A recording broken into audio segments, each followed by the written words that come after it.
बहू, इस बारिश में तो हमारी झोपड़ी भी टूट कर गिर गई और रवि बेटा भी दूसरे गांव में गया है मेहनत मजदूरी करने के लिए। अब हम सब कहाँ जाए? अरे जाना कहाँ है, जहाँ हमारा बेटा है हम भी वहीं जाएंगे। वैसे भी 2 महीने से वो वहाँ काम कर रहा है, तो उसने कुछ पैसे तो जमा कर ही लिए होंगे। पर पापा, कल ही तो रवि जी ने आपसे बात करी थी। उन्होंने आपको बताया था कि जहाँ वो काम कर रही थी उस मालिक ने उन्हें पैसे नहीं दिए हैं। पर भाभी, हम बारिश में ऐसे रोड पर तो खड़े नहीं रह सकते ना। अरे तुम सब सोच क्या रहे हो? चलो हम दूसरे गांव में चलते हैं, जहाँ हमारा बेटा हमारे लिए मजदूरी कर रहा है। जहाँ वो रहता होगा हम भी वहीं रहेंगे। गरीब ईशा अपने गरीब ससुराल के साथ बारिश में भीग रही थी और उसकी आंखों के सामने ही उसका घर टूट चुका था, जिस वजह से वो लोग अपना सारा सामान लेकर रवि के पास जा पहुंचते हैं। रवि अपने परिवार को बारिश में देख बहुत हैरान होता है और उनसे कहता है, ईशा, रिया, माँ, पापा, आप सब यहाँ बारिश में? हाँ बेटा, क्योंकि हमारी झोपड़ी इस बारिश को झेल नहीं पाई और हम रोड पर आ गए। हमारे पास रहने के लिए कोई दूसरी जगह नहीं थी, इसीलिए हम तेरे पास आ गए। सोचा जहाँ तू रहता है हम भी वहीं रह लेंगे और तेरे कामों में तेरी मदद करवा देंगे। पर माँ, मैं तो फुटपाथ पर रहता हूँ, आप लोग यहाँ क्यों आ गए मेरे पास? मेरे पास अब कोई काम नहीं है, मैं खुद बेरोजगार हूँ। आपको मैंने कल बताया तो था, मैं जिस मालिक के पास काम कर रहा था उसने हम मजदूरों से काम करवा कर हमें पैसे देने से मना कर दिया। इसलिए हम सभी मजदूरों ने उनका काम करना छोड़ दिया। मेरे सभी दोस्तों को अलग अलग जगह पर नौकरी मिल गई, बस मैं ही हूँ जो अब तक भटक रहा हूँ।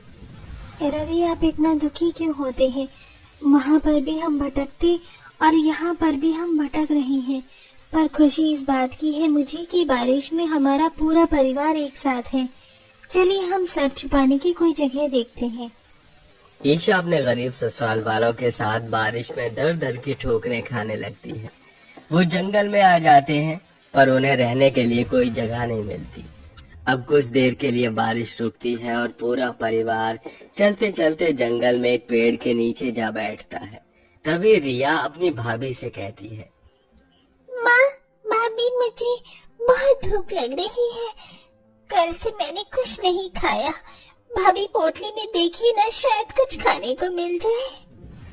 हाँ बहू, भूख तो मुझे भी बहुत तेज लग रही है।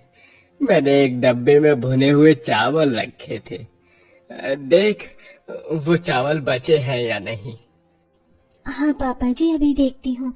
और वैसे 2 रोटी भी रखी है, पर वो सूख गई है। बहु भूखा इंसान तो मिट्टी खाने को भी तैयार रहता है और हमारे पास तो 2 सूखी रोटी है। हम सब उसे भुने हुए चावल और 2 सूखी रोटी से ही अपना पेट भर लेंगे। अब ईशा 2 सूखी रोटी और भुने हुए चावल निकालती है, पर तभी वहाँ पर एक चिड़िया आकर बैठ जाती है और उनके खाने के इर्द गिर्द घूमने लगती है। ये देखकर ईशा अपनी सास से कहती है, मुझे लगता है ये चिड़िया भी हमारी तरह बहुत भूखी है। हाँ ईशा, तुमने सही कहा। तुम एक काम करो, मेरे हिस्से की रोटी इस चिड़िया को ही दे दो। नहीं भैया, आप मेहनत मजदूरी कर रही हैं और आपके हिस्से में सिर्फ एक ही रोटी का टुकड़ा आया है और उसे भी आप चिड़िया को खिला रही हैं। भाभी, आप मेरे हिस्से की रोटी चिड़िया को दे दीजिए। नहीं बहू, कोई अपने हिस्से का खाना पूरा नहीं देगा। हम सब अपने में से थोड़ा थोड़ा खाना इस चिड़िया को देंगे। इस तरह पूरा परिवार उस चिड़िया की मदद करने के लिए अपने हिस्से में से थोड़ा थोड़ा खाना चिड़िया को दे देते हैं। पर चिड़िया जल्दी से वो सारा खाना लेकर वहाँ से उड़ जाती है और कुछ देर बाद फिर से वहाँ आती है और उनके आसपास रखे सूखे घास और तिनके उठाकर वहाँ से लेकर उसी साथ वाले पेड़ पर जाने लगती है। अकेली चिड़िया को इतना मेहनत करता देख ईशा बोलती है, ये चिड़िया कितनी मेहनती है।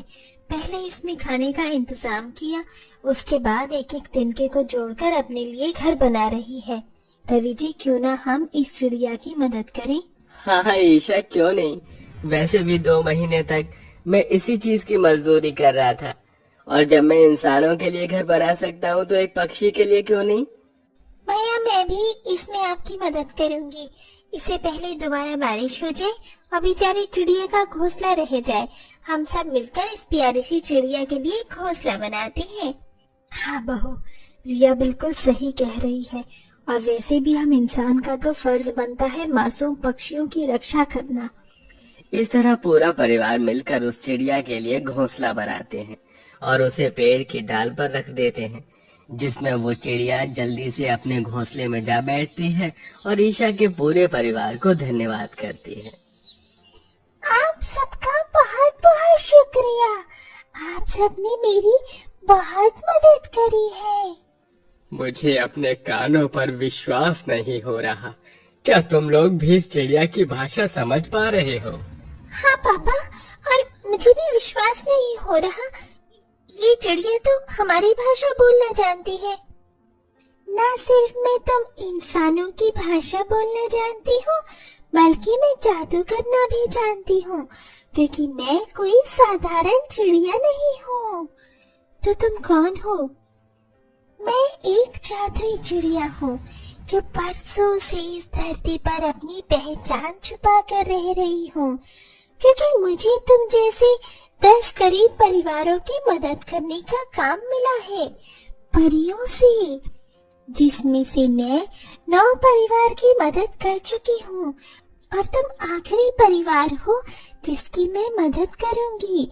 इसके बाद मैं फिर से स्वर्गलोक में चली जाऊंगी और वहाँ की परियों के साथ रहूंगी।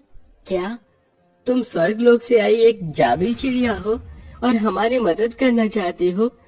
हाँ, मुझे विश्वास नहीं हो रहा। पर तुम नन्ही सी चिड़िया हमारी मदद कैसे करोगी?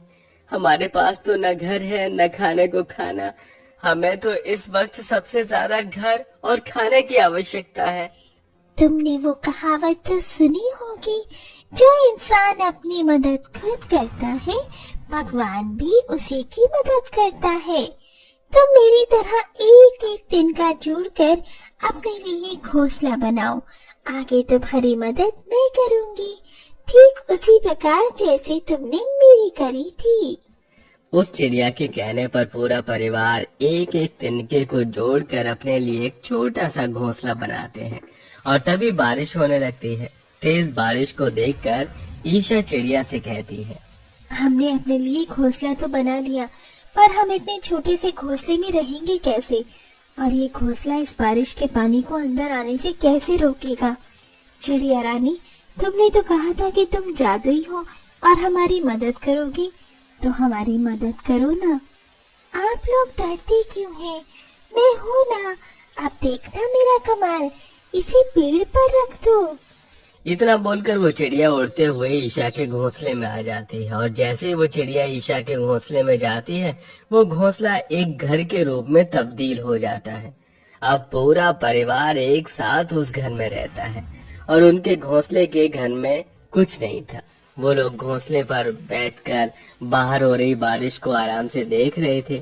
तभी चिड़िया ईशा के घोंसले में जाती है और उससे कहती है, घोंसले में बैठकर बाहर हो रही बारिश को देखने में अच्छा लग रहा है ना? पर मैं जानती हूँ तुम और तुम्हारा परिवार बहुत भूखा है, इसीलिए तुम चिंता मत करो, मैं तुम्हारी पूरी मदद करके जाऊंगी। पर वो कैसे? ईशा के इतना बोलते ही चिड़िया उस घोंसले के अंदर चारों तरफ उड़ने लगती है, और जहाँ जहाँ से चिड़िया उड़कर जाती है वहाँ पर जरूरत की चीज अपने आप आ जाती है, और देखते ही देखते घोंसले का घर अंदर से बेहद सुंदर बन जाता है। मुझे यकीन नहीं हो रहा, इस घोंसले के अंदर तुमने हमें वो सारी चीज दे दी जिसे हमने सपने में भी नहीं देखा था। तुमने मेरा घोंसला बनाने में मेरी मदद करी थी और मुझे खाने को भी दिया था। जब तुम मेरा पेट भर सकती हो और इस बारिश में मुझे घर बना कर दे सकती हो, तो मैं तुम्हारी मदद क्यों नहीं कर सकती? इतना बोलकर चिड़िया वहाँ से उड़ जाती है। जिसके बाद रवि कुछ सामान लाने बाहर निकला था, तो वहीं बारिश में भीगता हुआ वहाँ एक आदमी आता है जो उसे देखकर कहता है, अरे भाई तुम तो वही आदमी हो ना जो उस मोटू सेठ के पास काम कर रहा था। तुमने उसके पास काम छोड़ दिया क्या? हाँ भाई साहब, क्योंकि उसने 2 महीने हमसे काम करवाया। हमने उसके और उसके जानकार के घर बनाए, पर उन्होंने न तो हमें घर दिया और न ही पैसे। मुझे तो पता ही था वो मोटू सेठ ऐसा ही है। पर भाई क्या तुम मेरे पास काम करोगे? मैं तुम्हें समय समय पर पगार दूंगा, बस तुम्हें मेरे लिए काम करना होगा। हाँ भाई साहब, मुझे मंजूर है। आप जो काम बोलेंगे मैं उसे पूरी ईमानदारी के साथ करूंगा।